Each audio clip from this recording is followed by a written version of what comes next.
Memasuki tahun 2021, kita akan berjalan dalam tahun Praise and Provision, di mana saat kita menaikkan puji-pujian di hadapan Tuhan, percayalah ada penyediaan Tuhan di dalam kehidupan kita.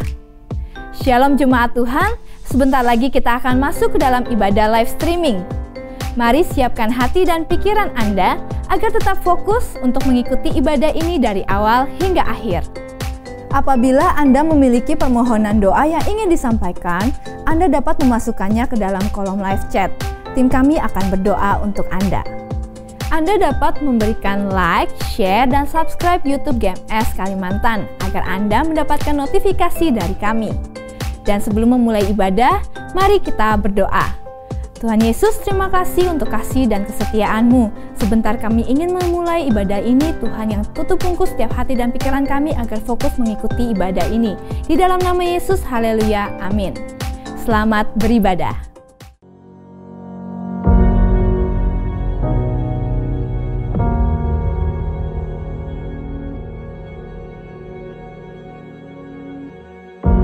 Orang yang suka memuji akan kuat roh doanya.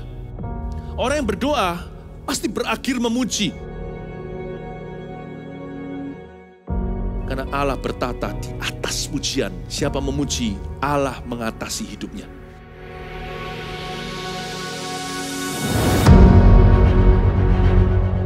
The Year of Praise, tahun pujian menjadi sebuah petualangan yang tiada dua.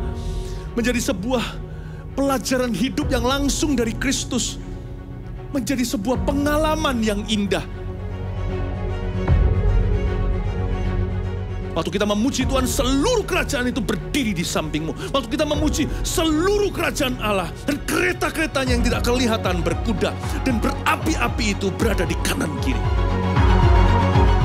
Jadilah umat pemuji, jadilah pemazmur-pemazmur, jadilah orang-orang berjalan dalam roh, jadilah orang-orang yang disertai oleh Roh Kudus. Di tahun yang baru kita tidak berjalan sendiri, di tahun yang akan datang kita bersama dengan Kristus.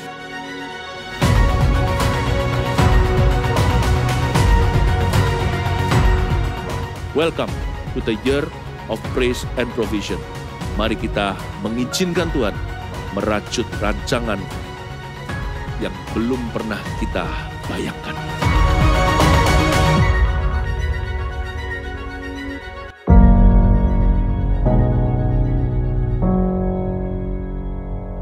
Welcome home.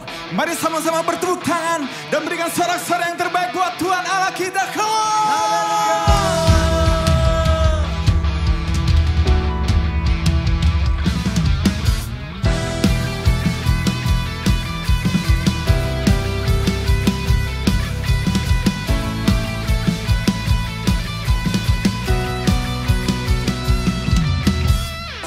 Setiap musim kehidupan, Tuhan kau hadir, kau pegang kendali.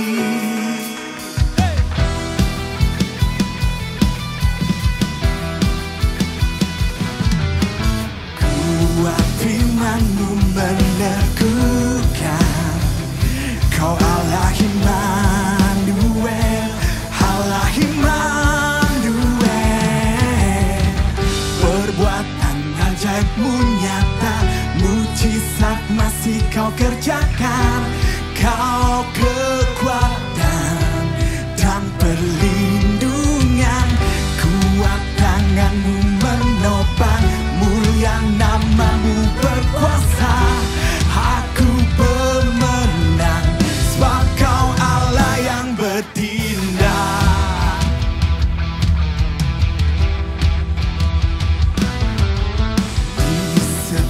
Musim kehidupan, Tuhan kau hadir, kau pegang kendali. Kuat firman-Mu meneguhkan, kau Allah Immanuel, Allah Immanuel. Perbuatan ajaib-Mu nyata, mujizat masih kau kerjakan. Kau kekuatan dan perlindungan, kuat tangan-Mu menopang, mulia nama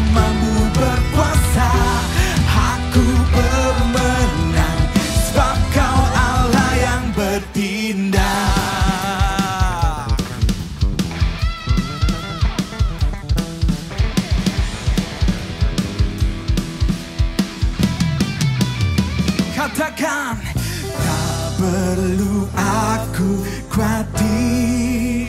Oh, Tuhan berjanji kan menyertai. Kuatkan dan teguhkan hati. Tuhan pegang kendali. Kau Tuhan pegang kendali. Yang percaya katakan amin.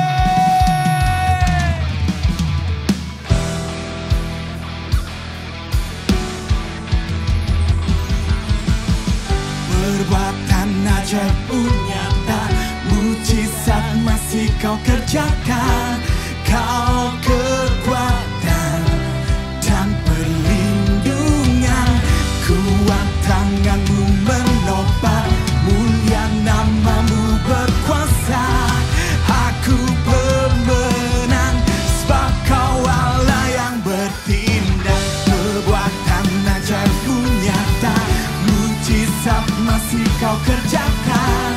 Kau kekuatan dan perlindungan, kuat tanganmu menopang, mulia namamu berkuasa.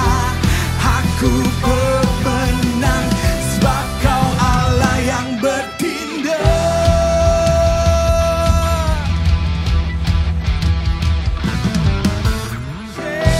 Haleluya. Biar segala bangsa memuliakanmu Tuhan. Semua boleh bertepuk tangan bersama-sama. Come on. Hey.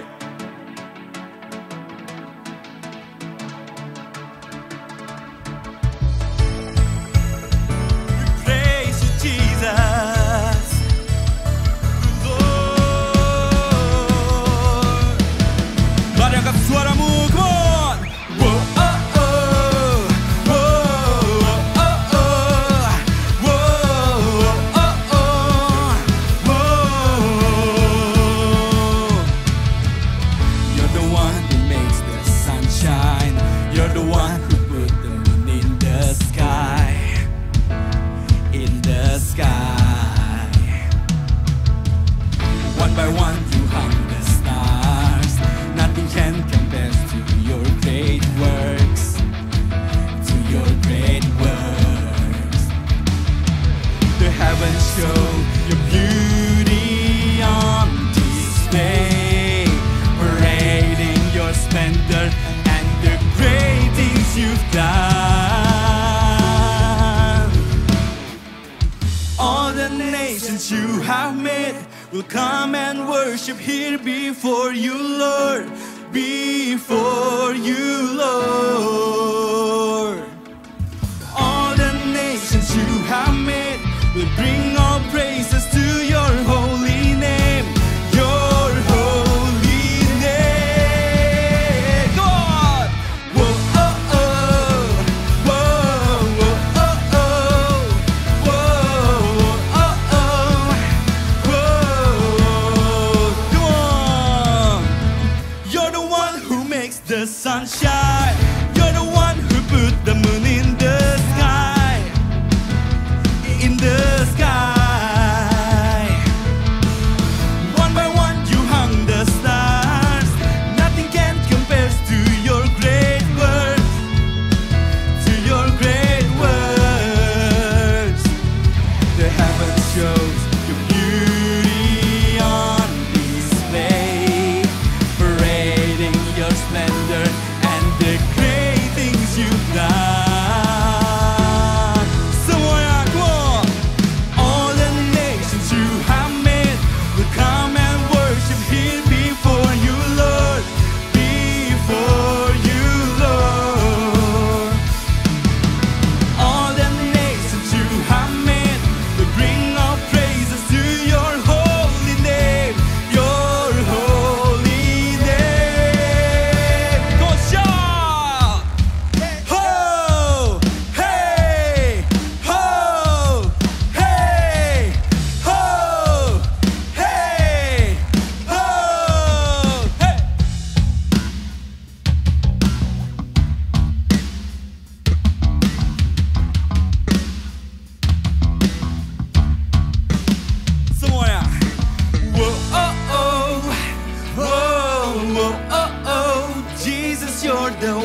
Biar sepanjang tahun ini Tuhan, kami berjalan dalam kemenangan demi kemenangan bersamamu Tuhan. Yes God.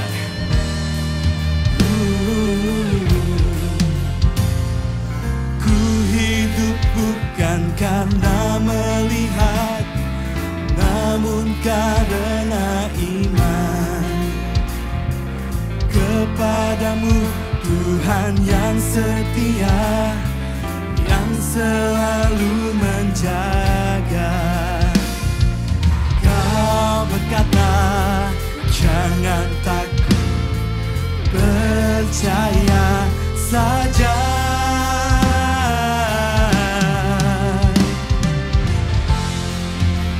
Tak akan ku gentar dan bimbang, sebab kau yang selalu menopang dalam badai.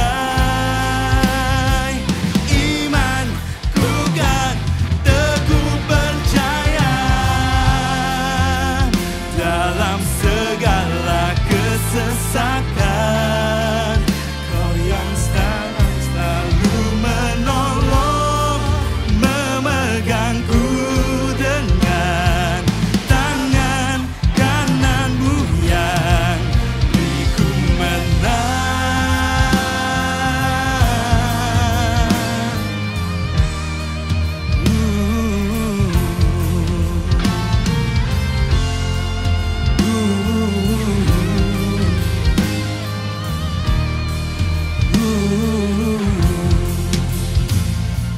Ku hidup bukan karena melihat, namun karena iman kepadamu Tuhan yang setia, yang selalu menjaga. Kau berkata, jangan takut, percaya saja. Semua takkan ku gentar dan bimbang, sebab kau yang selalu menopang dalam badai. Imanku kan teguh percaya dalam segala kesesakan. Kau yang akan selalu menolong, memegangku dengan tangan kananmu yang beriku menang.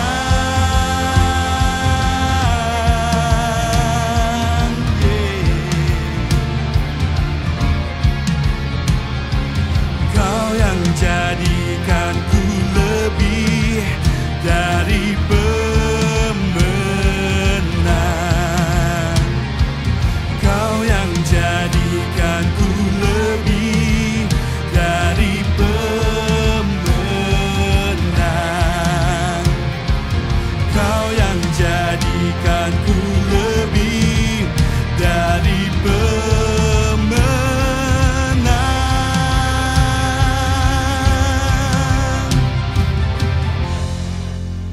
Takkan ku gentar dan bimbang, sebab kau yang selalu menopang dalam badai. Imanku kan teguh percaya dalam segala kesesakan. Kau yang akan selalu menolong, memegangku dengan tangan kananmu yang beriku menang.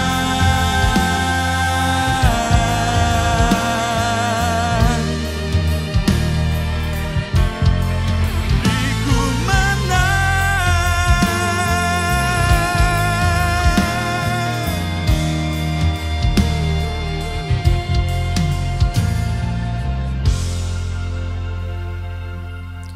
Tuhan, kami ucap syukur, sungguh Engkau Allah yang selalu menopang kami. Terima kasih Tuhan, sepanjang tahun yang lalu yang kami sudah lalui, sekali lagi membuktikan Engkau Allah yang setia, Immanuel, Allah yang selalu menyertai kami dalam setiap musim kehidupan kami. Terima kasih buat tahun yang baru, terima kasih buat minggu yang pertama di tahun ini Tuhan. Di dalam nama Yesus, amin. Shalom Bapak Ibu saudara-saudari sekalian, ini saatnya untuk kita mau mengembalikan persembahan persepuluhan kita kepada Tuhan. Anda dapat melakukannya dengan cara mentransfer ke nomor rekening yang tertera di layar Anda. Dan bagi Anda yang bukan jemaat gereja Mawar Syaron, Anda bisa kembalikan perpuluhan Anda di gereja lokal di mana Anda bertumbuh atau berjemaat. Dan mari kita berdoa buat persembahan persepuluhan kita. Tuhan, kami mengucap syukur buat kebaikan-Mu, buat kemurahan-Mu dalam kehidupan kami Tuhan.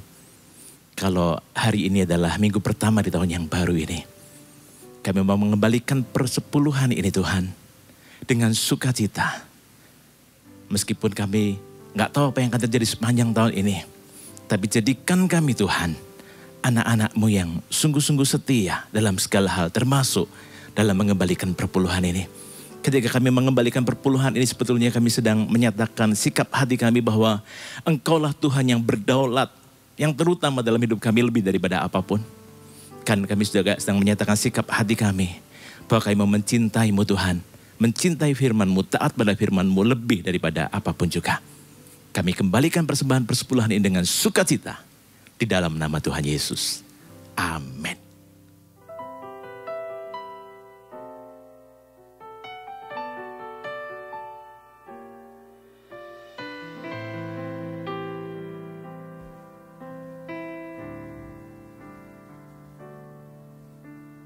Kau melukis wajahku di hadapan-Mu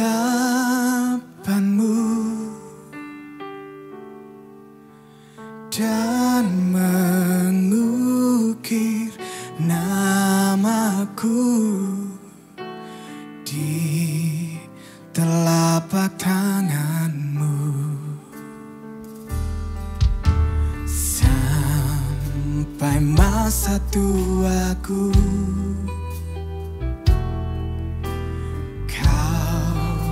tetaplah Tuhanku yang akan selalu menggendong hingga putih rambutku. Kemurahan-Mu itu membuatku tertegun. Ku bulatkan hatiku mengikut-Mu.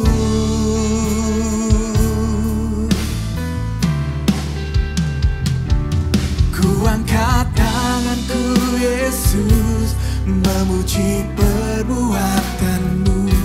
Sungguh tiada terukur kasih setia-Mu. Dalam naungan sayap-Mu ku mau terus menyembah-Mu. Kasih-Mu terukir di lubuk hatiku. Sampai masa tuaku, Kau tetaplah Tuhanku yang akan selalu menggendong hingga putih rambutku. Kemurahan-Mu itu membuatku tertegun. Ku bulatkan hatiku mengikut-Mu.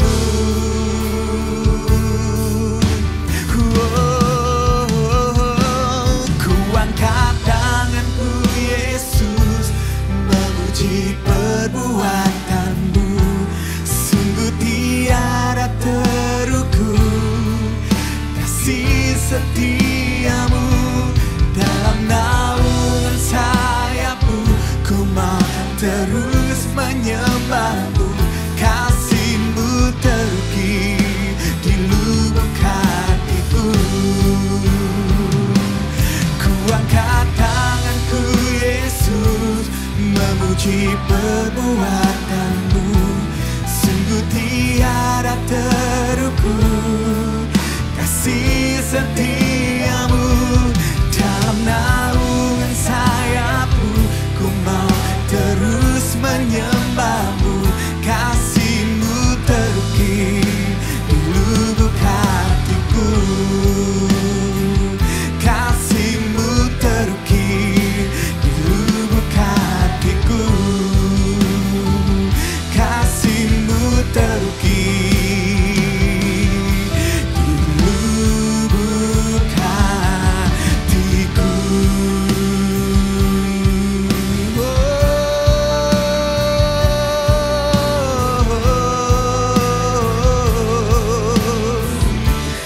Sungguh besar kasih setiamu,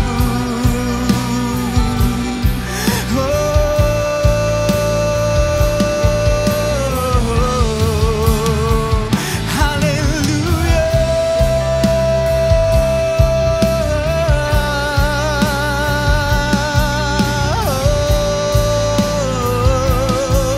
Tuhan, terima kasih.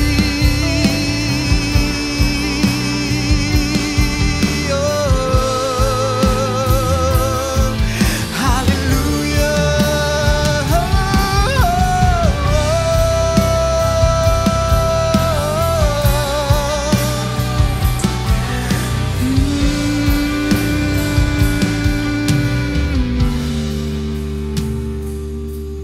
Amin, amin. Mari angkat kedua tangan kita. Haleluya.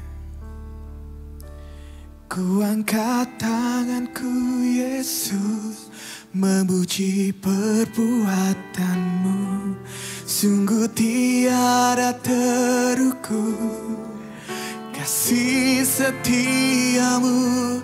Dalam naungan sayapmu ku mau terus menyembahmu, kasihmu terukir di lubuk hatiku. Ku angkat tanganku Yesus, memuji perbuatanmu, sungguh tiada terukur kasih setiamu.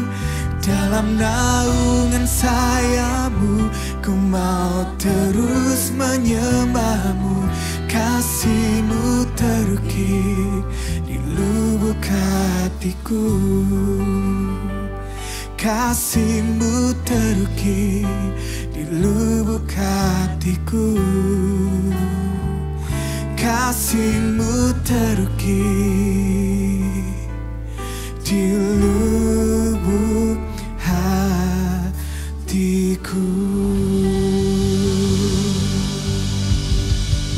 Haleluya. Bapa, kami berterima kasih, Engkau begitu ajaib di dalam kehidupan kami. Kasih setiamu sungguh terbukti Tuhan. Melewati masa-masa yang tidak mudah, Engkau selalu hadir dan tidak pernah meninggalkan kami. Karena itu hati kami tunduk di hadapan-Mu Tuhan.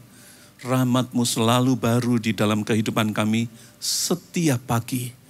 Bahkan pagi hari ini pun kami boleh menikmati rahmat-Mu yang baru. Terpujilah nama-Mu Tuhan, Engkau selalu menopang kehidupan kami. Kami tunduk di hadapan-Mu Tuhan dan kami serahkan seluruh hidup kami kepadamu. Sekarang Tuhan berfirmanlah bagi kami. Kami siapkan hati yang baik untuk benih firman-Mu Engkau taburkan supaya dapat bertumbuh dan berbuah dengan lebat bagi kemuliaan nama-Mu. Terima kasih Tuhan, urapi mulut dan lidah hamba-Mu ini untuk menjadi penyampai kebenaran-Mu, dan tutup bungkus kami semua dengan kuat kuasa darah-Mu, sehingga hadirat-Mu nyata di tengah-tengah kami, dimanapun kami berada. Terima kasih Tuhan, di dalam nama Tuhan Yesus kami sudah berdoa ini semua. Haleluya, semua yang percaya katakan amin. Haleluya, puji Tuhan, shalom. Bapak Ibu Saudara sekalian dimanapun saudara berada, selamat tahun baru ya. Tidak terasa kita sudah meninggalkan tahun 2020 dan 3 hari kita memasuki tahun 2021. Kalau kita melihat ke belakang, wow, tahun 2020 itu adalah tahun yang memang sangat tidak mudah. Dan bagi saya ini juga satu pengalaman yang baru, ya. Pandemi yang melanda seluruh belahan dunia berakibat kepada seluruh aspek di dalam kehidupan kita. Bukan hanya masalah ekonomi, tapi juga masalah kebiasaan, ya. Kebiasaan-kebiasaan di dalam kehidupan kita di berbagai belahan dunia. Sehingga muncullah satu aturan yang kita sebut dengan nama new normal, ya. New normal. Bahkan ibadah kita tentunya juga terpengaruh dan mengalami perubahan. Kita mulai terbiasa dengan ibadah secara online. Wow, luar biasa ya. Nah, saudara, banyak hal yang kita pelajari di dalam menghadapi masalah di tahun yang lalu. Karena itu di tahun yang baru ini, saudara dan saya harus memastikan bahwa kita harus lebih siap untuk menghadapi segala kemungkinan yang bisa terjadi di tahun yang baru ini. Bapak Ibu saudara sekalian, saya mau sharing sesuatu yang sangat menginspirasi hidup saya. Yaitu satu peristiwa di dalam kehidupan Daud. Ya, peristiwa ini kalau direnungkan mengajarkan banyak hal. Ya, yaitu bagaimana caranya kita menghadapi masalah bersama dengan Tuhan. Di masa itu, Daud berada dalam situasi yang tidak ada harapan. Dan dia juga tidak tahu apa yang dia harus perbuat. Sedang dia juga dikuasai oleh kesedihan yang sangat mendalam. Peristiwa itu adalah peristiwa yang terjadi pada saat Daud berdiam di kota Siklak. Nah, Siklak di Alkitab itu termasuk wilayah dari suku Yehuda. Dalam Yosua pasal 15 ayat yang ke-31. Dan kota Siklak itu adalah kota milik suku Simeon juga. Ya, Yosua pasal 19 ayat yang ke-5. Itu data yang diberikan oleh Alkitab. Ya. Nah, mari kita lihat peristiwa yang terjadi di kota Siklak itu. Masa itu adalah masa pelarian bagi Daud dari Saul. Ya, dimana kita tahu bahwa Saul membenci Daud tanpa alasan dan Saul menginginkan untuk membunuh Daud. Karena itu Daud melarikan diri dari Saul. Bayangkan, Daud menjadi buronan dari raja yang memerintah waktu itu. Nah, Daud bersama dengan pasukannya dalam pelariannya itu, kemudian berdiam di Siklak. Mereka membangun perkampungan sendiri, dan seluruh keluarga dan keluarga pasukannya berdiam di sana. Sementara itu, Daud bersama dengan pasukannya bekerja sebagai tentara bayaran pada Ahis, Raja Filistin yang adalah musuh dari orang Israel. Ini raja di Gad ya, bertahta di Gad. Nah, setelah beberapa lama kehadiran Daud ini rupanya tidak disukai oleh raja-raja yang lain, raja-raja Filistin yang lain. Sehingga Ahis memutuskan untuk memutus kontrak dengan Daud. Waktu itu mereka berada di Afek, sedang di dalam persiapan untuk berperang melawan bangsa Israel, yaitu bangsanya Daud sendiri. Ya. Nah, sementara itu Daud bersama pasukannya bekerja pada Ahis, Raja Filistin di Gad, sebagai tentara bayaran. Tapi setelah sekian lama Daud bersama dengan pasukannya bekerja pada Ahis, beberapa raja-raja Filistin yang lain tidak menyukai Daud dan mencurigainya. Kemudian Ahis tidak punya pilihan lain kecuali memutus hubungan dengan Daud dan menyuruh Daud dan pasukannya pulang, ya, meninggalkan Filistin. Maka pulanglah Daud, ya, pulanglah Daud bersama dengan pasukannya ke Siklak. Nah, ketika Daud dan pasukannya itu tiba di Siklak, mereka sangat kaget karena perkampungannya telah diserbu dan dijarah oleh gerombolan orang Amalek. Ya, ini adalah gerombolan penjahat, Bapak Ibu Saudara sekalian. Ya, Nah, situasi yang diceritakan oleh Alkitab di dalam 1 Samuel pasal 30 ayat 1 sampai ayat yang ketiga berkata seperti ini.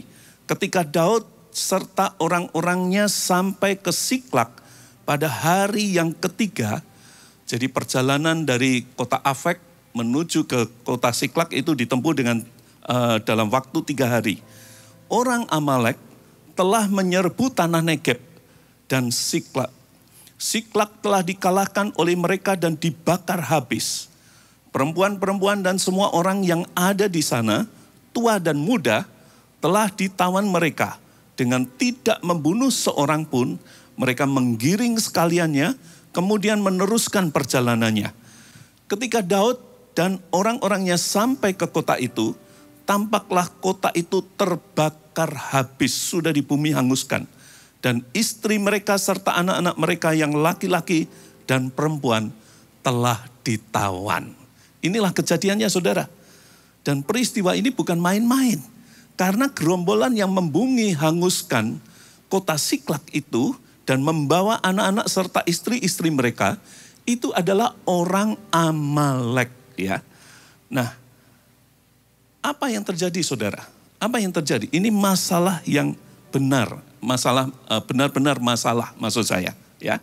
Sebab Amalek itu adalah musuh bebuyutan orang Israel. Orang Amalek itu selain kejam juga terkenal licik. Pernah menyerang Israel dengan cara yang licik ketika bangsa Israel di dalam perjalanan dari Mesir menuju ke tanah Kanaan. Dan peristiwa itu terkenal dengan peristiwa di mana Musa harus naik ke atas bukit. Kemudian kalau Musa mengangkat tangannya, bangsa Israel menang, ya, yang dipimpin oleh Yosua. Sehingga selama peperangan itu berlangsung, Harun dan Hur harus menopang kedua tangan Musa supaya terangkat terus. Dan orang Israel akhirnya memenangkan peperangan melawan orang Amalek. Setelah orang Israel menang melawan orang Amalek, Tuhan kemudian berfirman kepada Musa di dalam Keluaran pasal 17 ayat 14 yang berkata begini. Kemudian berfirmanlah Tuhan kepada Musa, tuliskanlah semuanya ini dalam sebuah kitab sebagai tanda peringatan. Dan ingatkanlah ke telinga Yosua bahwa aku akan menghapuskan sama sekali ingatan kepada orang Amalek dari kolong langit. Jadi kalau saudara perhatikan keputusan ini, keputusan Tuhan ini kemudian menjadi hukum dari Tuhan. Ya, menjadi hukum yang harus ditaati oleh orang Israel. Karena itu sebelum orang Israel masuk ke tanah Kanaan dan sebelum Musa berpisah dengan orang Israel di perbatasan dengan Kanaan itu, di Ulangan pasal 25 ayat 19, Musa mengingatkan kembali perintah Tuhan kepada bangsa Israel untuk orang Amalek ini. Dia ingatkan demikian dalam Ulangan pasal 25 ayat yang ke-19. Maka apabila Tuhan Allahmu sudah mengaruniakan keamanan kepadamu daripada segala musuhmu di sekeliling, di negeri yang diberikan Tuhan Allahmu kepadamu untuk dimiliki sebagai milik pusaka, maka haruslah engkau menghapuskan ingatan kepada Amalek dari kolong langit. Sampai kemudian dikatakan jangan lupa. Itu menjadi hukum, saudara. Ya, karena kemudian dituliskan dalam kitab. Dan ini harus ditaati. Akibatnya orang Amalek dan orang Israel tidak pernah berdamai sampai kapanpun. Ya. Nah, rupanya ketika rombongan orang Amalek ini melewati Siklak, mereka mendapati ada perkampungan orang Israel yang tidak ada penjagaannya. Dan kemudian mereka menyerbunya, menjarah, menawan, ya. Mereka berpesta pora istilahnya, membumi hanguskan.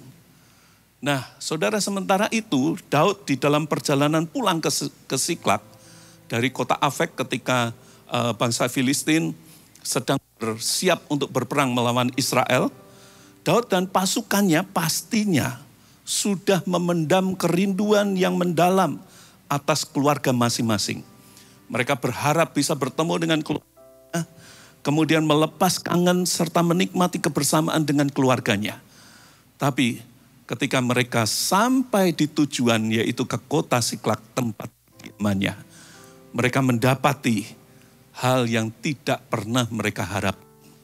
Kota itu sudah bumi hangus, sudah hancur sama sekali. Tidak ada satu orang pun yang ada di sana. Keluarga yang dirindukan sudah tidak ada. Dan mereka mendengar bahwa keluarga ini ditawan oleh para penyerbu itu. Ini masalah besar. Dan ini benar-benar masalah. Nah, Alkitab kemudian mencatat reaksi dari Daud dan pasukannya ketika mendapat masalah seperti ini. Kita lihat bersama dalam 1 Samuel pasal 30 ayat yang keempat. Dikatakan begini, lalu menangislah Daud dan rakyat yang bersama-sama dengan dia itu dengan nyaring. Sampai mereka tidak kuat lagi menangis. Juga kedua istri Daud ditawan, yakni Ahinoam, perempuan Yisrael, dan Abigail, bekas istri Nabal orang Karmel itu. Jadi mereka semua bersedih. Dan bukan hanya bersedih termenung, tetapi mereka menangis sampai tidak kuat lagi menangis. Wow. Kesedihan, menangis itu adalah reaksi alamiah dari manusia ketika menghadapi masalah yang menyentuh emosi mereka. Tapi saudara, ini terjadi pada Daud. Ya, reaksi ini dilakukan oleh Daud dan pasukannya. Loh, memangnya kenapa, Pak? Ya, kita semua tahu siapa Daud. Daud adalah seorang pahlawan. Dia seorang pembunuh raksasa, pembunuh Goliat. Dia seorang yang perkasa, hidup di dalam kekerasan, peperangan demi peperangan. Sudah dia lewati, sudah terbiasa dia melihat pembantaian. Bahkan mungkin dia juga melakukannya. Dan juga membumi, hanguskan daerah, menjarahnya dan sebagainya. Dia sudah terbiasa, bahkan Daud dengan pasukannya, ingat saat itu bekerja pada Ahis, Raja Filistin, untuk menjadi tentara bayaran. Dan ketika mereka mendapati masalah ini terjadi pada dirinya, firman Tuhan mencatat, mereka bereaksi dengan menangis sampai tidak kuat lagi menangis. Saya yakin nangisnya itu bukan hanya terseduh-seduh, terisak-isak, tetapi terseduh-seduh dan mungkin mereka mengeluarkan suara yang sangat keras di dalam menangis. Meraung-raung mungkin demikian. Dan itu terjadi pada waktu yang lama. Nah, ternyata dia juga manusia biasa ya. Daud yang perkasa itu ternyata juga manusia biasa. Karena itu saya tertarik untuk berpikir lebih jauh. Apa sih yang ada pada pikiran orang yang ketika menghadapi masalah bereaksi yang seperti itu? Ya, saya mencoba untuk masuk di dalam pikirannya Daud. Dan saya mendapatkan kesimpulan seperti ini. Moga-moga ini benar. Dan saya coba dari pengalaman-pengalaman pribadi saya. Ya, mereka bersikap seperti itu, bereaksi seperti itu karena yang pertama, tiba-tiba mereka putus harapan untuk bisa bertemu lagi dengan orang-orang yang mereka kasihi. Dibawa kemana mereka tidak tahu. Sehingga tidak ada harapan. Seolah-olah semua sudah habis. Sudah selesai. Ya, sudah selesai. Tidak ada harapan lagi. Kemudian yang kedua, pikiran mereka itu dipenuhi dengan ketidakpastian. Dibunuh atau tidak ya? Ya. Disiksa atau enggak ya? Kalau mereka enggak dibunuh, disiksa atau enggak ya? Wow, itu menjadi bayangan-bayangan yang menakutkan yang membawa mereka kepada keputusasaan. Muncul rasa-rasa yang sepertinya menyiksa diri mereka sendiri. Ya, rasa bersalah. Mengapa saya tidak bisa melindungi keluarga sendiri? Kami ini pasukan, orang-orang yang perkasa. Kenapa kami tidak bisa melindungi keluarga sendiri? Dengan pikiran dan bayangan yang seperti itu, tangis mereka menjadi semakin keras sampai menguras semua kekuatan mereka. Bapak Ibu Saudara sekalian, ketika seseorang menghadapi masalah dan bereaksi yang seperti itu, ketahuilah akibatnya adalah menjadi lebih besar dari faktanya. Ya. Ditambah dengan bayangan-bayangan negatif yang mulai muncul di dalam pikiran mereka, menjadikan masalah itu membawa ketakutan, menguasai jiwa mereka. Kemudian ditambah dengan penyesalan, lalu andai jangan-jangan yang terjadi adalah seperti ini. Membuat perasaan sedih itu bertambah dan penyesalan itu semakin besar. Dan kemudian muncullah keinginan untuk menghukum diri sendiri. Jadi semakin dipikir masalah itu menjadi semakin besar sampai kepada akhirnya putus asa, kondisi yang putus asa. Dan kalau orang menghadapi masalah lalu bereaksi seperti itu, tidak sedikit yang kemudian punya rencana untuk mengakhiri hidupnya atau bunuh diri. Satu kali saya pernah ditelepon seorang yang ketika saya terima teleponnya, ada suara yang sangat berat dari seberang sana. Halo Pak Samuel. Oh ya, ada apa Pak? Bagaimana? Dia berkata, habis sudah hidup saya Pak. Habis saya Pak. Saya ini ditipu orang. Uang modal saya dilarikan oleh orang. Sudah selesai hidup saya Pak. Percuma semuanya. Lalu kemudian dia berkata lebih lanjut, kenapa saya bisa sebodoh itu menyerahkan uang kepada orang itu? Padahal sebelumnya saya juga sudah, insting saya itu sudah memperingatkan saya. Ada sesuatu yang janggal pada orang ini. Tapi memang saya ini bodoh. Saya ini bodoh, lebih baik saya mati saja. Habis sudah Pak, habis sudah. Nah, seperti itu saudara. Biasanya munculnya dan berakibat seperti itu saudara. Demikianlah yang terjadi pada Daud dan orang-orangnya. Saudara, memang benar, reaksi yang semacam itu manusiawi. Sehingga jangankan orang biasa, orang yang sekelas Daud pun bisa bereaksi yang seperti itu. Tetapi sekalipun demikian, saya ingin mengingatkan kepada saudara firman Tuhan. Ya, yaitu di dalam Matius pasal 6 ayat yang ke-27. Firman ini diucapkan oleh Yesus sendiri, keluar dari mulut Yesus yang berkata seperti ini. Siapakah di antara kamu yang karena kekhawatirannya dapat menambahkan sehasta saja pada jalan hidupnya? Kalau boleh saya sedikit modifikasi untuk disesuaikan dengan situasinya. Yesus juga bisa saja berkata seperti ini. Siapakah di antara kamu yang karena kesedihanmu dapat menambahkan sehasta saja pada jalan hidupnya. Jadi kesedihan, kekhawatiran, ketakutan tidak akan pernah menyelesaikan masalah. Itu yang dimaksud oleh Yesus. Dan Matius pasal 6 ayat 34 berkata seperti ini. Sebab itu janganlah kamu khawatir akan hari besok. Karena hari besok mempunyai kesusahannya sendiri. Kesusahan sehari cukuplah untuk sehari. Yang artinya semua ada waktunya. Ya, semua ada waktunya, ada masanya. Bahkan masalah pun ada masanya, saudara. Ada masa berlakunya. Tetapi selesai atau tidaknya masalah itu tergantung kepada bagaimana kita bereaksi terhadap masalah tersebut. Ya. Jadi apa yang harus kita lakukan kalau kita berada di dalam situasi yang seperti itu, Bapak Ibu Saudara sekalian? Kita harus bereaksi untuk membuat keputusan, melangkah keluar dari semua kesedihan, ketakutan, kekhawatiran yang sudah mengikat kita, yang sudah menguasai kita. Kita harus berdiri, melangkah keluar dari perasaan-perasaan yang negatif itu. Baru kemudian kita berada di dalam posisi siap untuk menghadapi masalah itu dan menyelesaikan masalah itu. Selama saudara membiarkan diri saudara terbenam kepada perasaan-perasaan yang negatif seperti itu, kesedihan, ketakutan, kebimbangan, kekhawatiran, macam-macam saudara boleh sebutkan apa saja, maka saudara berada dalam posisi tidak mampu menghadapi masalah itu.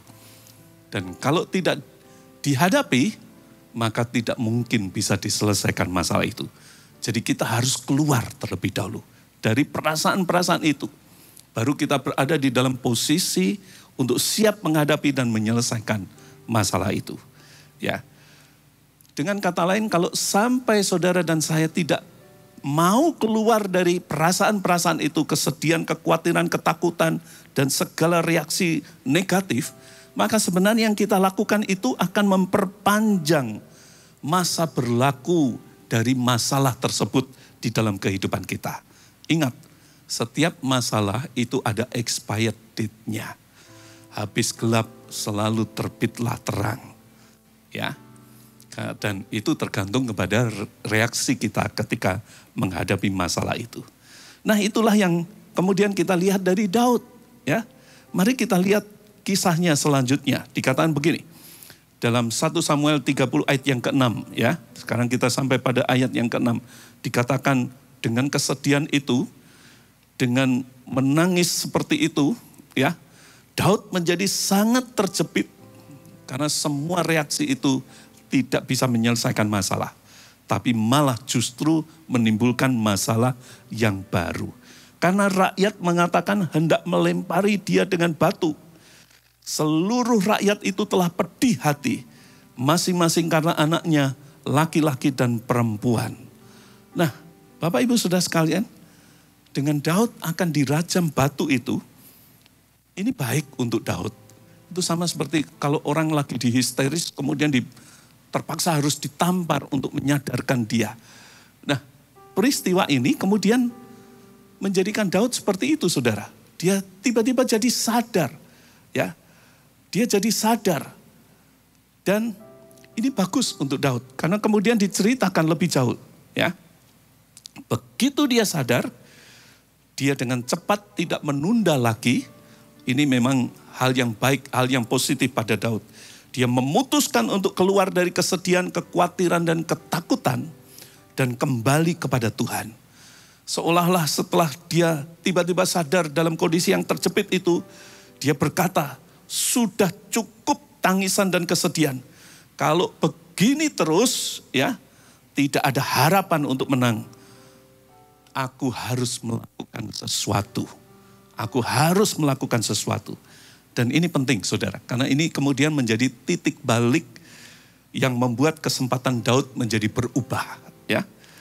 Dari tidak ada harapan, ternyata masih ada harapan. Dari tidak berdaya, karena jalan buntu, sekarang dia sudah berdiri untuk siap membuat jalan di dalam kehidupannya. Nah, yang menarik, yang perlu kita pelajari adalah langkah pertama yang dilakukan oleh Daud, ya. Langkah pertama itu penting, saudara, karena itu akan selalu menentukan langkah-langkah yang selanjutnya. Ya. Dan itu akan berujung kepada kemenangan atau kekalahan. Itu sangat tergantung pada langkah pertama yang diambil. Nah, langkah pertama apa yang diambil oleh Daud? Firman Tuhan mencatatnya dengan kalimat yang seperti ini.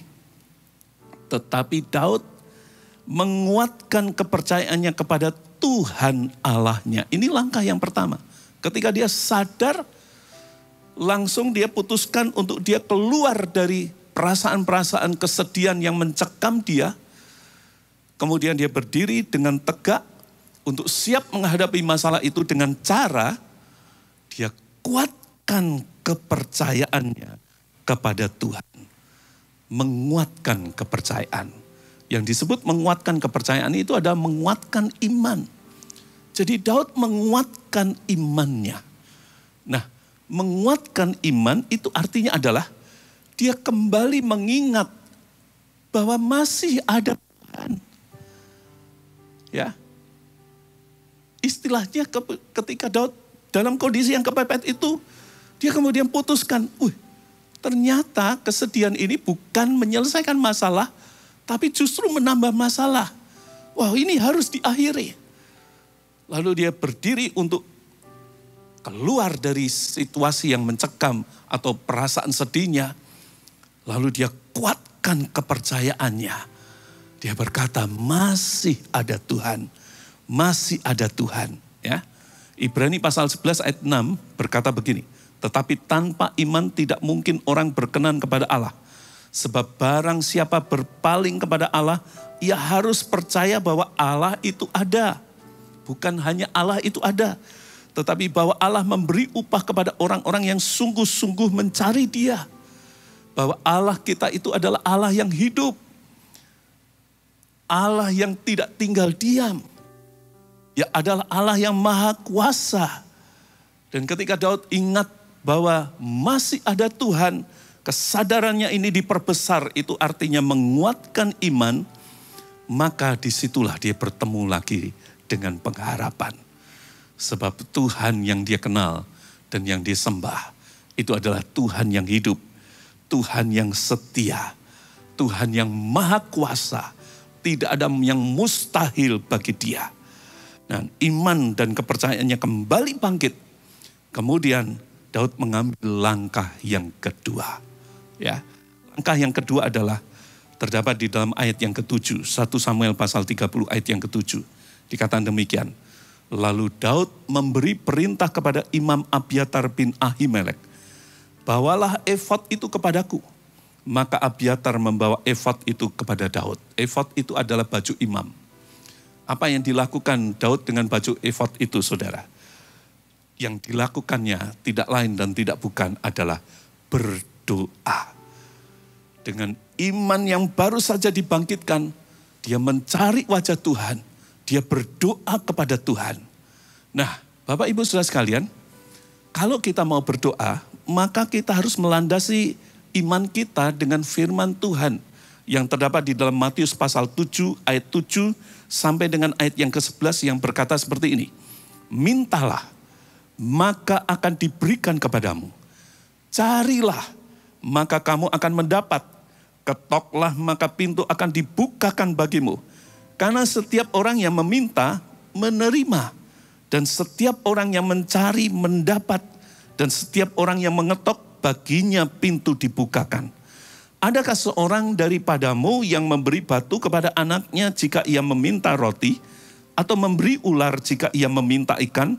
Jadi jika kamu yang jahat tahu memberi pemberian yang baik kepada anak-anakmu, apalagi Bapamu yang di surga, ia akan memberikan yang baik kepada mereka yang meminta kepadanya. Ya, dan benar, dengan doa itu Daud mendapat jawaban dan tuntunan Tuhan, bahkan penyertaannya. Karena firman-Nya sudah berkata, mintalah maka akan diberikan kepadamu. Carilah maka kamu akan mendapat. Ketoklah maka pintu akan dibukakan bagimu. Doa dan mencari wajah Tuhan, Bapak Ibu Saudara sekalian, bukanlah aktivitas yang membuang waktu. Sekali lagi, doa dan mencari wajah Tuhan bukanlah aktivitas yang membuang waktu. Tapi doa dan mencari wajah Tuhan itu adalah jalan yang Tuhan berikan kepada setiap orang yang beriman untuk mendapatkan pertolongan atas masalah yang dihadapinya. Camkan hal ini, saudara. Pegang ini, karena di dalam doa sudah ada janji, mintalah maka akan diberikan kepadamu. Carilah maka kamu akan mendapat. Ketoklah maka pintu akan dibukakan bagimu. Dan kita ini berdoa kepada Tuhan yang penuh kasih, bahkan lebih besar kasihnya dari Bapa atau orang tua yang mengasihi kita sekalipun. Ya, yang dikatakan kalau orang tua di dunia ini tahu memberikan yang baik bagi anak-anaknya, apalagi Bapa yang di surga yang kebaikannya itu sempurna. Dia pasti memberikan yang baik kepada orang yang meminta kepadanya. Nah, karena itu setiap orang yang beriman kepada Tuhan harus percaya bahwa hanya Tuhan yang bisa memberikan pertolongan bagi kehidupannya. Ya, itu sebabnya Alkitab berkata juga di dalam Yakobus pasal 5 ayat yang ke-13 sampai ayat yang ke-16. Ini merupakan nasihat yang luar biasa. Ya, saya selalu pegang nasihat ini. Dikatakan begini, kalau ada seorang di antara kamu yang menderita, baiklah ia, bukan dikatakan menangislah, ya, tapi berdoalah Kalau ada seorang yang bergembira, baiklah ia menyanyi. Ya. Kalau ada seorang di antara kamu yang sakit, baiklah ia memanggil para penatua jemaat. Supaya apa? Supaya mereka mendoakan dia, serta mengolesnya dengan minyak dalam nama Tuhan. Dan doa yang lahir dari iman akan menyelamatkan orang sakit itu. Jadi doa bukan aktivitas yang sia-sia, saudara. Bukan aktivitas yang membuang waktu. Itu adalah jalan yang Tuhan berikan bagi saudara dan saya, orang yang beriman, untuk mendapatkan pertolongan atas semua masalah dan situasi kita.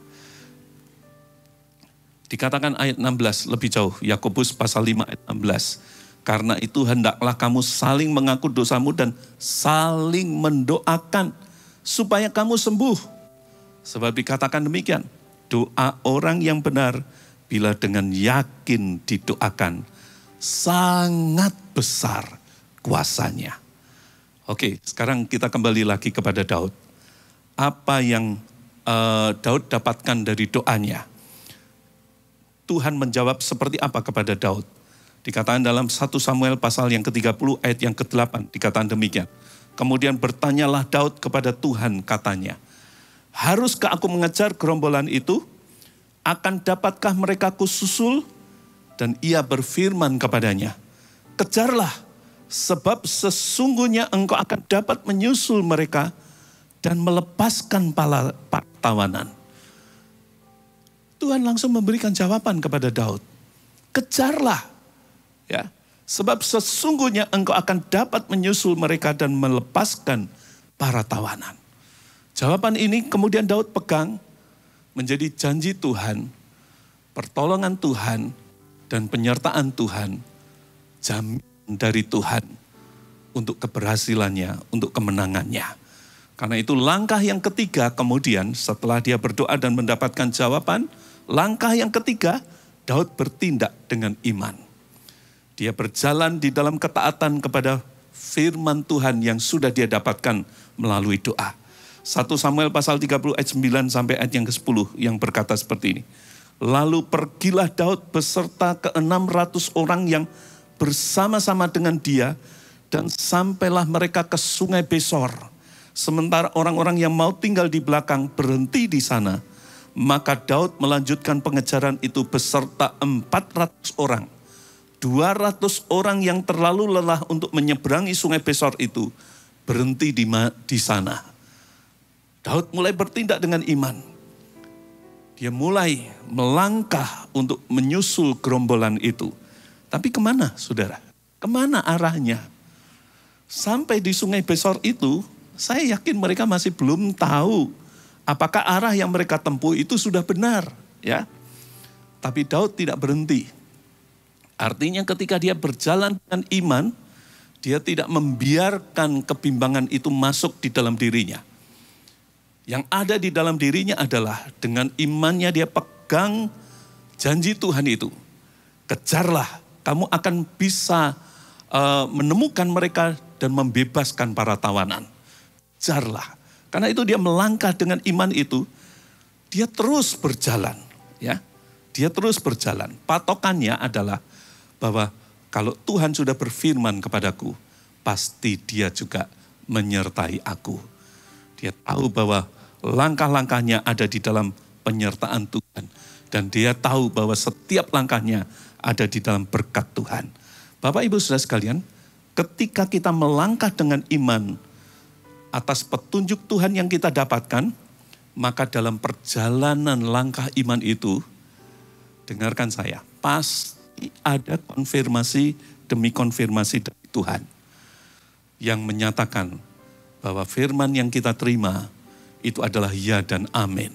Itu dari Tuhan, ya, supaya saudara dan saya tidak mengizinkan kebimbangan masuk. Karena begitu ada kebimbangan masuk ketika kita melangkah dengan iman, maka itu sama seperti apa yang dijanjikan itu kita tidak percaya, kita lepaskan begitu.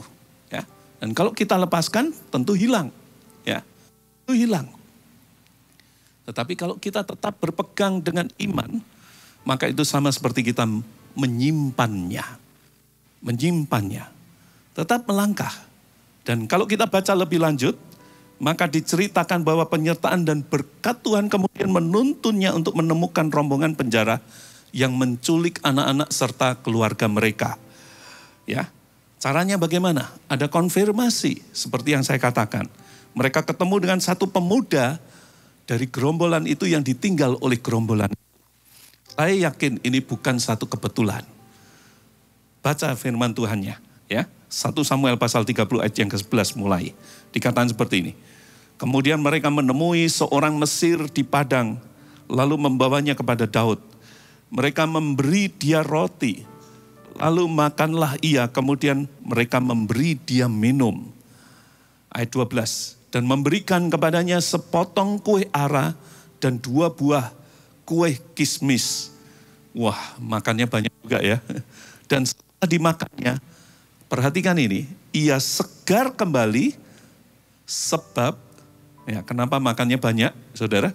Ia tidak makan dan minum selama 3 hari 3 malam. Kenapa bisa demikian? Lihat lebih jauh. Ya, ayat 13. Kemudian bertanyalah Daud kepadanya, budak siapakah engkau dan dari mana engkau? Jawabnya, ini tidak kebetulan. Aku ini seorang pemuda Mesir, budak kepunyaan seorang Amalek. Tuanku meninggalkan aku karena 3 hari yang lalu aku jatuh sakit. Ini bukan sakit pusing saudara. Kalau sampai ditinggalkan, itu karena dianggap penyakitnya parah. Dan kalau dibawa akan membuat perjalanan dari rombongan ini akan terhambat untuk ngurusi satu orang yang sakit ini. Nah perhatikan itu saudara. Karena itu daripada repot-repot, maka pemuda ini kemudian ditinggal. Ditinggal oleh gerombolan itu saudara. Dan ketika ketemu dengan Daud, tadi saya sudah bacakan untuk saudara, Daud dan rombongannya tidak memberikan obat, tetapi hanya memberikan makanan dan minuman secukupnya. Langsung sembuh saudara, langsung segar. Jadi konfirmasi demi konfirmasi di dalam perjalanan melangkah dengan iman, itu bukan sesuatu yang kebetulan. Itu adalah cara Tuhan untuk saudara dan saya tahu bahwa firman-Nya itu ya dan amin adanya. Dan dari orang muda ini, maka Daud dan rombongannya mendapatkan kepastian arahnya kemana. Arahnya kemana. Dan ayat yang selanjutnya menceritakan Daud beserta dengan pasukannya akhirnya menemukan gerombolan itu. Kemudian mereka menyerang dan mengalahkannya serta membebaskan serta membawa kembali keluarga yang ditawan seperti firman Tuhan yang sudah diberikan kepadanya, ya, kepada Daud melalui doa yang dipanjatkannya. Dan saya suka sekali membaca bagian akhir dari kisah itu, ya, yang diceritakan di ayat yang ke-19 sampai ayat yang ke-20.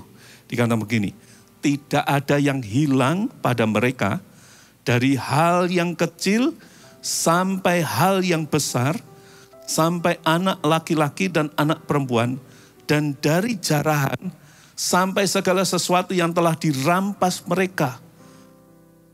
Semuanya itu dibawa Daud kembali. Tidak ada yang hilang pada mereka. Dari hal yang kecil sampai hal yang besar. Bahkan ayat 20 dikatakan Daud kemudian mengambil segala kambing, domba dan lembu. Semuanya itu digiring mereka di hadapannya serta berkata, inilah jarahan Daud. Wow, luar biasa. Semua yang sudah dijara oleh orang Amalek itu bisa dibawa pulang kembali. Dari yang besar, hal-hal yang besar, manusia, sampai hal-hal yang kecil. Mungkin juga itu berbicara mengenai hal-hal benda-benda, ya, benda-benda saja, ya. Rumah tangga misalnya, kunci pintu, gantungan pintu dan sebagainya. Ada yang iseng dibawa dan sebagainya karena melihat ini kok unik, ini kok baik dibawa. Nah, firman Tuhan berkata, dalam kemenangannya itu, Daud bisa menemukan mereka dan semuanya bisa dibawa pulang kembali. Bahkan bukan hanya membawa pulang apa yang sudah dijarah, mereka pun mendapatkan jarahan juga. Ya, mereka mendapat jarahan juga, sehingga mereka bukan minus, tetapi malah surplus. Inilah kemenangan, saudara. Inilah kemenangan. Langkah iman selalu akan membawa kepada kemenangan. Sebab Tuhan yang kita sembah itu adalah Tuhan yang menuntun setiap anak-anaknya kepada kemenangannya. Semua yang percaya katakan amin. Haleluya. Haleluya. Yesaya 41 ayat yang ke-10. Pegang ini menjadi pegangan iman saudara. Dan katakanlah dari waktu ke waktu. Supaya firman ini bukan hanya kita tahu, tetapi kita selalu mengingatnya dan menjadi pegangan kita.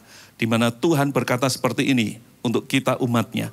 Janganlah takut sebab aku menyertai engkau. Janganlah bimbang sebab aku ini Allahmu. Aku akan meneguhkan bahkan akan menolong engkau. Aku akan memegang engkau dengan tangan kananku yang membawa kemenangan. Haleluya. Wow, saya mendapatkan banyak hal dari merenungkan kisah ini, saudara. Tapi saya sampai pada bagian akhir, saya mau simpulkan ya dari perenungan ini. Yang pertama adalah setiap kita orang yang beriman itu harus mengembangkan kemampuan untuk bisa menguatkan iman kita sendiri, ya. Untuk bisa menguatkan iman kita sendiri. Jadi kita ini harus mampu untuk menguatkan iman kita sendiri. Caranya bagaimana? Caranya adalah kesadaran akan Tuhan harus kita jaga untuk selalu lebih besar dari semua fakta atau situasi yang kita hadapi atau masalah yang kita alami. Dalam kehidupan ini kesadaran akan Tuhan harus selalu lebih besar. Ya. Dan itu bisa kita dapatkan dan melalui misalnya kegiatan-kegiatan rohani kita. Kita harus pastikan bahwa semua kegiatan rohani yang kita ikuti dan kita lakukan itu efektif untuk menguatkan iman kita. Untuk terus menjaga, membangkitkan kesadaran akan Tuhan di dalam hidup kita. Ya, baik itu saat teduh pribadi, baik itu ibadah-ibadah yang kita hadiri, bahkan itu pelayanan-pelayanan yang kita lakukan, harus selalu efektif membangkitkan kesadaran dan menguatkan kesadaran bahwa Tuhan itu ada, Tuhan itu hidup, Tuhan itu nyata di dalam hidup kita. Dan untuk itu kita harus selalu memiliki hati yang baik untuk menjadi tanah yang baik bagi kebenaran firman Tuhan. Supaya benih firman yang kita terima itu tidak terbuang dengan sia-sia. Tapi langsung menemukan tanah yang baik dan bertumbuh. Karena firmannya itu ya dan amin di dalam kehidupan kita. Itu kesimpulan yang pertama. Kesimpulan yang kedua, ingatlah ini bahwa doa bukan aktivitas yang membuang waktu. Tapi doa adalah jalan untuk orang beriman mendapat pertolongan dan jawaban Tuhan untuk masalahnya. Ya. Nah, orang sering memasalahkan begini kalau mendengar nasihat seperti ini. Lalu bagaimana kita bisa mendengar suara Tuhan? Jangan bingung dengan hal itu, saudara. Pada waktunya saudara pasti akan menemukannya sendiri. Ya. Tapi yang harus saudara pegang di dalam dirimu adalah saudara harus tetap beriman dan percaya bahwa Tuhan yang kita sembah, yang kepadanya kita beriman itu adalah Tuhan yang hidup. Dia bisa berbicara kepada kita. Dia Allah yang menjawab doa kita. Kuasanya tidak tersembunyi bagi kita. Ya. Satu kali, waktu saya masih menjadi gembala di Ungaran, kedatangan satu orang, saya tidak kenal sama sekali. Dia mengaku dari satu kota di Jawa Tengah, dan kemudian dia minta ketemu dengan saya, dan ternyata dia mau minta konseling, ya, minta bantuan juga. Dia cerita bahwa dia terlibat dengan hutang, dan dia tidak bisa membayar, Dan dia sekarang dalam kondisi yang ketakutan oleh karena penagih hutangnya sudah melakukan kekerasan. Lalu dia buka mulutnya, dia tunjukkan, nih Pak, 2 gigi saya patah oleh karena dipukul oleh penagih hutang itu. Saya tidak tahu saya harus bayar bagaimana karena kondisi saya sedang bangkrut. Saya tidak punya harapan lagi. Saya mau pergi Pak, tolong saya Pak. Ketika saya mendengar itu, saya berkata kepada orang ini, saya katakan begini, tidak kebetulan kamu berada di satu kota ini, yaitu kota Ungaran ini, karena di kota Ungaran ini ada satu tempat yang disebut dengan Bukit Doa, ya, Bukit Doa Getsemani. Saya menyarankan kepada dia, jangan pergi kemana-mana, pergilah ke sana. Dan kalau di sana yang kamu harus lakukan, kalau kamu kuat berpuasa, berpuasalah. Dan di situ ada gua-gua doa, carilah Tuhan, berdoalah. Dia juga orang Kristen. Ya. Kemudian saya antar dia ke Bukit Doa itu, saya perkenalkan dengan pengurusnya di sana, akhirnya dia diizinkan untuk tinggal di sana. 3 hari kemudian dia datang kepada saya, ya. Dia keluar dari Bukit Doa itu dan dia katakan dia mau pulang ke kotanya. Saya tanya, kamu sudah enggak ketakutan? Enggak. Dari doamu itu kamu dapat apa? Yang pertama, saya dapat ini Pak, bahwa persoalan itu harus dihadapi. Kalau saya lari, percuma. Itu artinya hanya menghindari masalah. Dia katakan begitu. Wah, luar biasa kamu. Dan yang kedua, sekarang saya dapat keberanian untuk pulang. Saya percaya bahwa Tuhan pasti menyertai saya. Lalu saya doakan dia, kemudian saya bantu dia untuk bisa pulang ke kotanya. Dan beberapa bulan kemudian, orang ini datang kembali. Ya. Tapi kali ini wajahnya begitu cerah. Dia katakan, terima kasih Pak, masih ingat dengan saya? Saya yang didoakan sekian waktu itu, ya, yang terlibat hutang. Puji Tuhan, ketika saya pulang sampai di rumah, ya, besoknya penagih hutang itu datang. Saya kemudian bicara dengan mereka baik-baik dan saya mendapatkan peluang lagi. Ya, saya diberi waktu. Dan puji Tuhan, di dalam waktu itu ada jalan yang dibuka oleh Tuhan sehingga saya bisa berusaha kembali. Dan puji Tuhan, hutang saya sudah terbayar. Wow, Tuhan itu hidup. Tuhan itu nyata. Jangan takut, ya, sebab di dalam Tuhan Dia akan selalu membawa engkau pada kemenangan. Saya mau tutup dengan kesaksian ini. Saya banyak mengalami pertolongan dari Tuhan. Ya, tapi satu ini mau saya saksikan untuk saudara sekalian. Ya, supaya saudara tidak bingung bagaimana mendengar suara Tuhan, mencari petunjuk dari Tuhan. Saya alami ini, tahun 93, saya itu mencoba untuk melamar, mendapatkan pelatihan lanjutan dalam penginjilan, ya, di satu institut. Dan biasanya institut ini mengadakan pelatihan itu di Singapura selama 3 minggu. Jadi saya mendapatkan formulirnya, saya isi, kemudian saya kirim. Semua persyaratannya saya juga sudah lengkapi. Lalu tidak lama kemudian saya mendapatkan jawaban. Dan waktu saya terima surat jawaban itu, saya sangat bersukacita waktu membacanya. Sebab saya diterima. Dan ternyata pelatihannya tidak di Singapura, tetapi sudah dipindah ke Hawaii. Wow, Hawaii. Saya tidak pernah terpikir, saudara. Yang saya pikir tadinya Singapura, ini malah di Hawaii. Ya, sebuah tempat berlibur yang menjadi impian dari banyak orang. Ya. Nah, jadi saya sangat kepingin sekali untuk bisa mengikutinya. Apalagi sudah diterima dan fasilitasnya, dibelikan tiketnya, dapat beasiswa lengkap istilahnya, ya.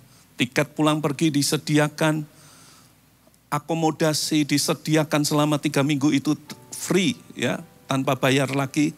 makan minum 3 kali sehari, semua sudah disediakan. Penjemputan dari Honolulu ke Pulau Maui, ya, itu juga sudah disediakan semuanya. Sampai pulang ke rumah, istilahnya demikian.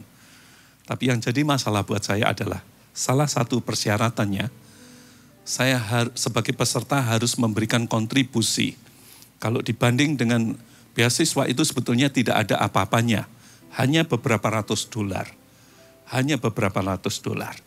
Tapi yang ini menjadi masalah karena di masa itu saya dan istri ada di dalam pergumulan dalam masalah keuangan, ya.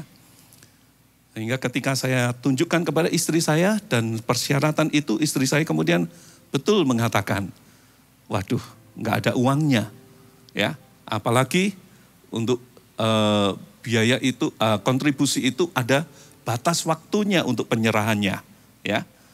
Nah, dalam masalah seperti itu, kemudian saya naik ke ruang doa. Saya naik ke ruang doa. Saya ingat sepanjang siang itu saya mencari wajah Tuhan. Dan saya bawa Alkitab juga. Saya cari wajah Tuhan sambil saya serahkan semua keinginan saya kepada Tuhan. Saya katakan, Tuhan, kalau memang Engkau menghendaki aku pergi, beri petunjuk-Mu. Tapi kalau Engkau tidak menghendaki, beri petunjuk-Mu dan aku siap. Ya. Saya berserah sama Tuhan. Dan di tengah-tengah saya berdoa itu tiba-tiba saya merasa kepingin untuk membuka Alkitab. Pas saya membuka Alkitab, sekali lagi tidak ada yang kebetulan. Ya. Terbukalah kitab Yesaya, persis di pasal 55. Dan ayat 12-nya itu seperti bersinar di mata saya. Kemudian saya baca, ayat itu berkata begini, sungguh kamu akan berangkat dengan sukacita dan akan dihantarkan dengan damai. Gunung-gunung serta bukit-bukit akan bergembira dan bersorak-sorai di depanmu. Dan segala pohon-pohonan di padang akan bertepuk tangan. Di ruang doa itu saya berteriak, terima kasih Tuhan. Saya berangkat, saya pasti berangkat. Ayat ini sudah melompat di dalam roh saya terima sebagai satu petunjuk. Lalu saya simpan itu, dan hati saya damai. Saya sudah tidak lagi berpikir tentang bagaimana mendapatkan uang itu. Saya hanya percaya bahwa Tuhan menghendaki saya pergi. Dan kalau Tuhan sudah buka pintu, tidak ada yang bisa menutupnya. Nah, kemudian apa yang terjadi saudara? Saya tenang dan damai. Saya tidak mikir lagi masalah uang itu. Saya kemudian siapkan semua persyaratan yang harus saya siapkan untuk menjadi peserta dari pelatihan tersebut, ya. Nah, sementara deadline untuk membayar atau memberikan kontribusi itu semakin mendekat, ya, mulai mendekat begitu. Hingga ketika sudah tinggal beberapa hari deadline-nya itu, pagi hari saya selesai memimpin doa pagi di gereja, ada seorang bapak menghampiri saya. Setelah ngomong-ngomong sebentar, dia kemudian mengeluarkan amplop. Lalu dia berkata, Pak, saya disuruh oleh Tuhan dan ini juga titipan dari teman-teman. Saya harus berikan kepada Bapak. Ya. Lalu, apa ini Pak? Ya, terima saja Pak. Ini dari Tuhan, dia katakan demikian. Saya terima amplop itu. Saya pulang sampai rumah. Saya buka bersama dengan istri saya. Ternyata isinya uang. Dan saya bersaksi kepada saudara. Jumlahnya persis tidak lebih tidak kurang dari apa yang saya butuhkan. Sungguh kamu akan berangkat dengan sukacita. Singkat cerita, saya bisa berangkat untuk mengikuti pelatihan ini di Hawaii selama 3 minggu. Bahkan setelah itu saya mendapat berkat untuk pergi ke mainland sampai ke California. Dan saya tinggal di sana sampai bulan Desember. Waktu itu saya berangkat bulan Oktober. Jadi hampir 3 bulan saya berada di Amerika.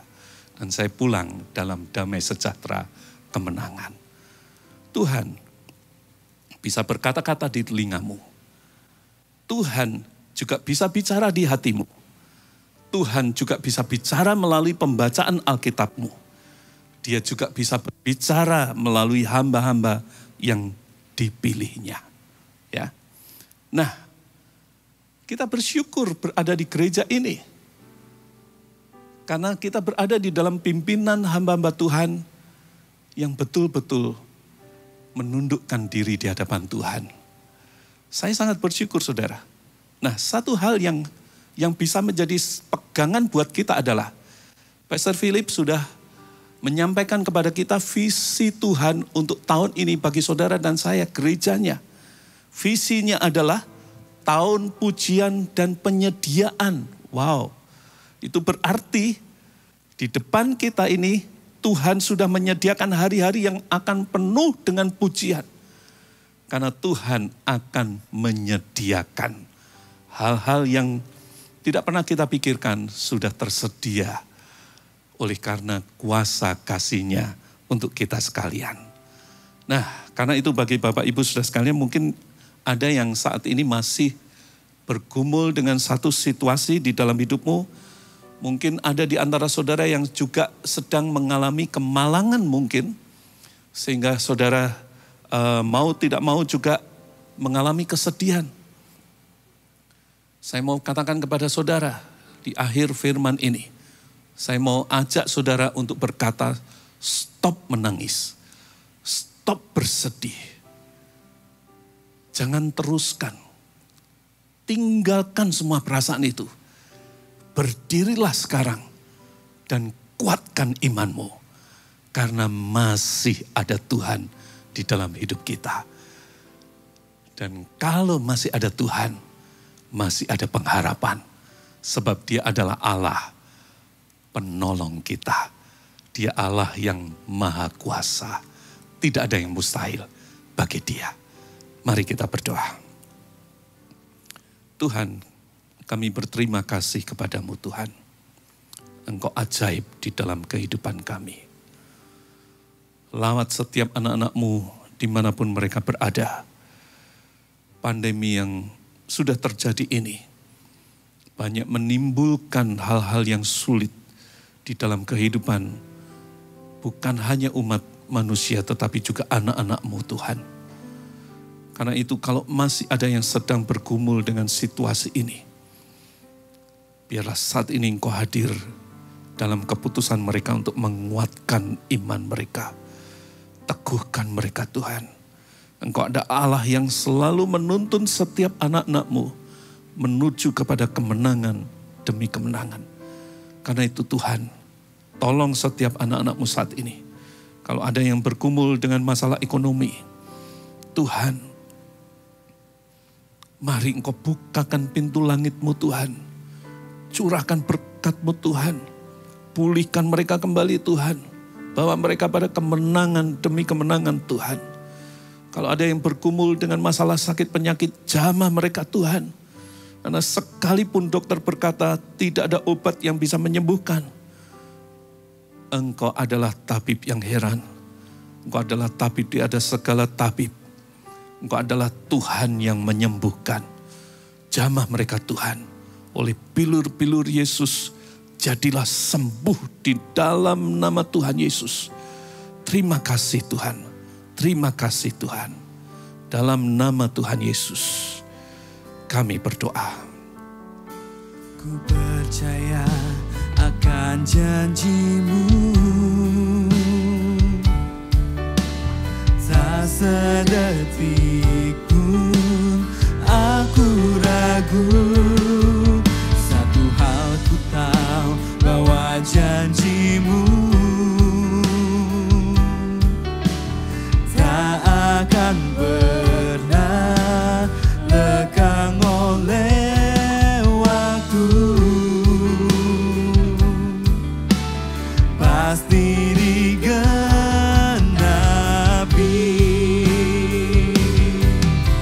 Ku percaya akan janji-Mu. Tak sedetik pun aku ragu. Satu hal ku tahu, bahwa janji-Mu tak akan pernah lekang oleh waktu. Pasti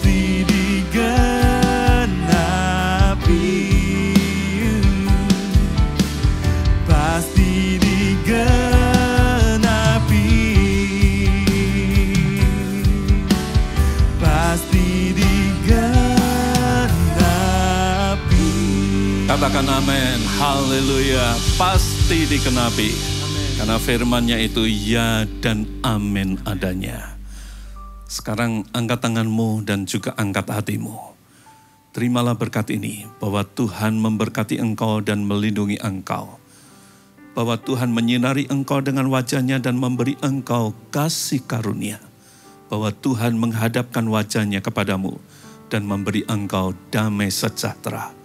Ketahuilah bahwa engkau adalah kesayangan Tuhan, biji mata Tuhan. Karena itu biarlah damai sejahtera Allah Bapa dan kasih karunia di dalam anak yang tunggal Tuhan Yesus Kristus, serta persekutuan dengan Roh Kudus menyertai saudara. Hari ini sampai Maranatha, Yesus datang kembali. Di dalam nama Tuhan Yesus, semua yang percaya katakan, amin. Tuhan memberkati.